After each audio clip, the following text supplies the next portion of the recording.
नमस्कार। India science की विशेष प्रस्तुति विज्ञान एट 2021 में आप सबका बहुत बहुत स्वागत है। वैसे तो वैज्ञानिक क्षेत्र की किसी भी छोटी बड़ी उपलब्धि के महत्व को कमतर नहीं आंका जा सकता, लेकिन साथ में सभी वैज्ञानिक उपलब्धियों का ब्यौरा देना इतना संभव ही नहीं है। लेकिन वैज्ञानिक क्षेत्र में होने वाली कुछ चुनिंदा ऐसी खबरों के बारे में जिक्र करना बेहद ज़रूरी है जिनसे जनजीवन प्रभावित रहा और जिसने वैज्ञानिक क्षेत्र के प्रगति पथ को प्रशस्त किया।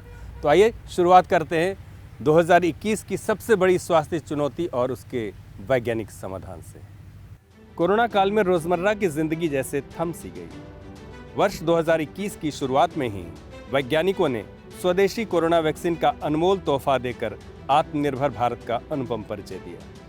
कोरोना महामारी से लड़ने की दिशा में एक आदर्श वैज्ञानिक विकल्प के रूप में भारतीय वैज्ञानिकों ने पहली स्वदेशी mRNA वैक्सीन NGCO19 को विकसित किया।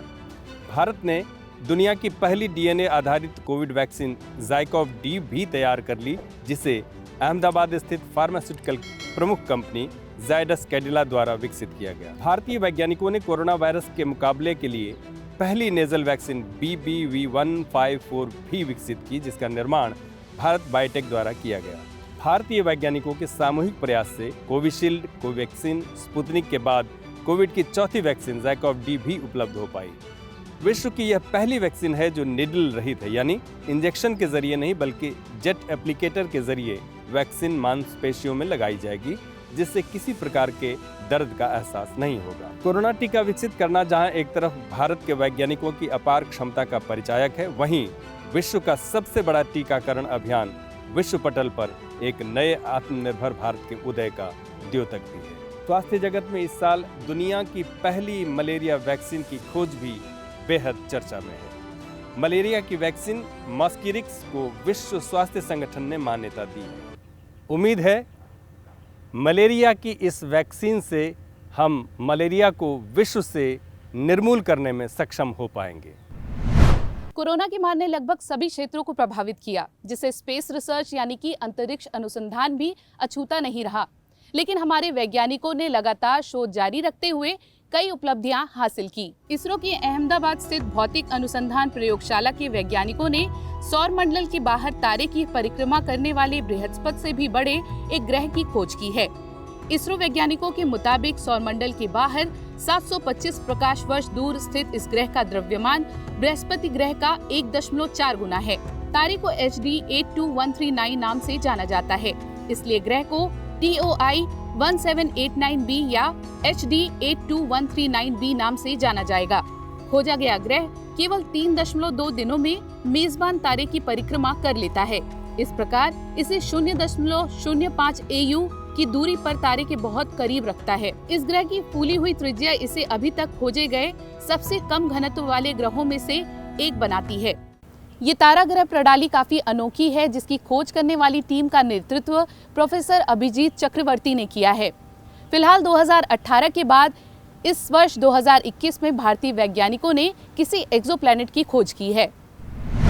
वर्ष 2021 में इसरो ने पहला सफल लॉन्च 28 फरवरी को किया। यूनिटीसैट छात्रों द्वारा बनाया गया सैटेलाइट है, जो अपने साथ ब्राजील के सैटेलाइट अमेजोनिया 1 समेत 18 अन्य उपग्रह लेकर गया।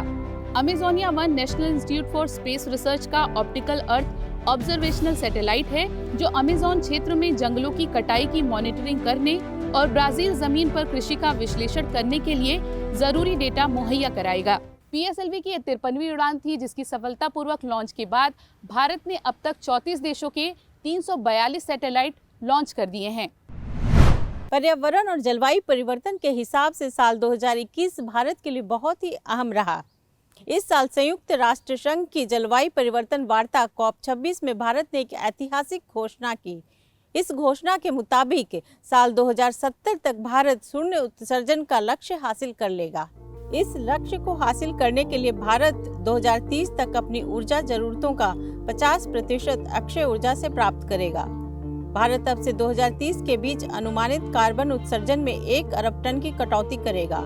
भारत कार्बन की गहनता में 45% की कटौती करेगा और 2070 तक शून्य उत्सर्जन के लक्ष्य को प्राप्त करेगा। शून्य उत्सर्जन का अर्थ है कि वातावरण में ग्रीन हाउस गैसों में किसी तरह की वृद्धि न हो। इसके लिए जरूरी है कि इन गैसों के उत्सर्जन को कम से कम किया जाए। 2021 की एक और विज्ञान उपलब्धि के बारे में मैं आपको बताने जा रही हूं, जो देश के लिए गर्व की बात है।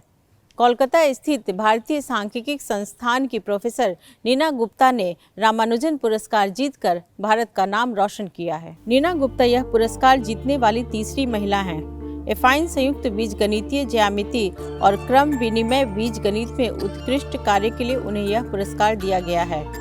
रामानुजन पुरस्कार हर साल एक प्रख्यात गणितज्ञों को दिया जाता है, जिनकी उम्र पुरस्कार दिए जाने वाले वर्ष के 31 दिसंबर को 45 वर्ष से कम हो और जिन्होंने विकासशील देशों में उत्कृष्ट शोध कार्य किया है। पुरस्कार international centre for theoretical physics Trieste द्वारा संचालित और भारत सरकार के विज्ञान और प्रौद्योगिकी विभाग द्वारा प्रायोजित है। दुनिया भर के प्रख्यात गणितज्ञों को शामिल कर बनाई गई पुरस्कार समिति ने प्रोफेसर गुप्ता के कार्य को बीजगणितीय कौशल और आविष्कारशीलता का प्रतीक बताया।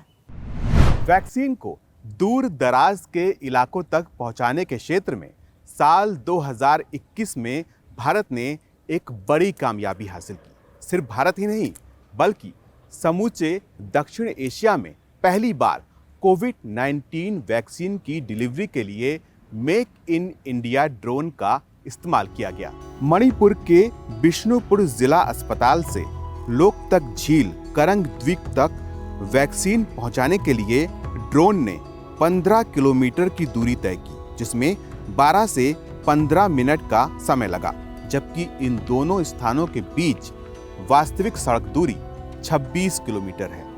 केंद्रीय स्वास्थ्य एवं परिवार कल्याण मंत्री मनसुख मांडविया ने ICMR के इस ड्रोन आधारित वैक्सीन डिलीवरी मॉडल यानी आई ड्रोन की शुरुआत की। राज्यों और केंद्र शासित क्षेत्रों में प्रभावी और सुरक्षित टीकाकरण के बावजूद भारत के कठिन और दुर्गम इलाकों में टीके की डिलीवरी अभी भी चुनौतीपूर्ण है। इस आई ड्रोन को मानव रहित हवाई वाहनों या फिर ड्रोन को दूर दराज के इलाकों तक पहुंचने के लिए आने वाली मुश्किलों को हल करने के उद्देश्य से डिजाइन किया गया है। ओमिक्रॉन वेरिएंट साल 2021 में दुनिया भर के लिए एक बड़े खतरे के रूप में सामने आया है। आमतौर पर इसकी पहचान करने के लिए जीनोम सीक्वेंसिंग की ज़रूरत पड़ती है, लेकिन भारतीय वैज्ञानिकों ने इसकी पहचान के लिए एक विशेष किट तैयार की है। वैज्ञानिकों का दावा है कि इस किट के माध्यम से ओमिक्रॉन संक्रमितों का आसानी से पता लगाया जा सकेगा। इस तकनीक को ICMR के क्षेत्रीय चिकित्सान अनुसंधान केंद्र डिब्रूगढ़ ने विकसित किया है। माना जा रहा है कि इस किट के माध्यम से बिना जीनोम सीक्वेंसिंग के भी संक्रमण की आसानी से पहचान की जा सकेगी। ICMR दिल्ली ने बड़े स्तर पर इस किट के विकास और व्यवसायीकरण के लिए ईमेल के माध्यम से किट निर्माताओं को आमंत्रित किया है। फिलहाल देश में ओमिक्रॉन संक्रमण की पहचान के लिए सैंपल की जीनोम सीक्वेंसिंग करवाई जाती है। ये विधि अपेक्षाकृत अधिक समय लेती है, लेकिन इस किट के आने के बाद से संक्रमितों का पता लगाना आसान हो जाएगा। विज्ञान एट 2021 में आज बस इतना ही। आने वाला साल 2022 आप सबके लिए नई सुबह लेकर आएगा, नई उम्मीदें लेकर आएगा। इसी विश्वास के साथ आपसे विदा लेते हैं और इंडिया साइंस की पूरी टीम की ओर से आप सबको नव वर्ष की बहुत सारी शुभकामनाएं प्रेषित करते हैं। नमस्कार।